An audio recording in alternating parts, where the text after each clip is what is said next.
Go to StuffToBlowYourMind.com to enter the Science Awards contest and a chance to win a $10,000 college scholarship sponsored by BASF, the chemical company. You know what's better than a 3D printed pizza? Nothing. Nothing in the world is better than a 3D printed pizza. Sorry, everyone else, just pack up and go home.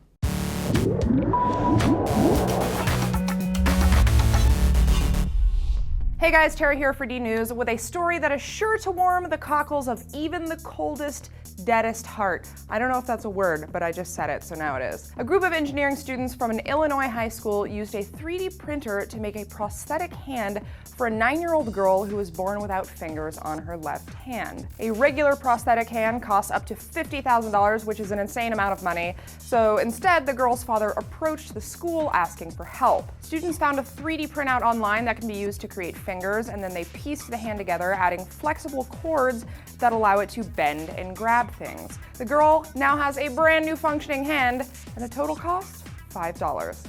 Damn it, I love a good bargain. Of course, this isn't the first time a 3D printer has created working body parts, and it's actually probably more common than you think. Last month, a group of doctors in Holland performed the first successful skull transplant using a plastic 3D printed skull. It's insane. The patient who received it suffered from a condition that thickens the bone structure, causing headaches, blindness, and eventually death. The procedure took around 23 hours total, and the woman has now completely regained her sight and return to work. Absolutely incredible. And here's a weird one, 3D printed eyes. A company called Fripp Design and Research in the UK prints up to 150 prosthetic eyes every hour, and obviously they don't work the same as a real eye, but they are significantly cheaper and more readily available than standard glass eyes. The same company also produces an array of other facial prosthetics, including noses and ears. What they do is scan a patient's face and then 3D print a perfect replica using starch powder, silicone, and pigments.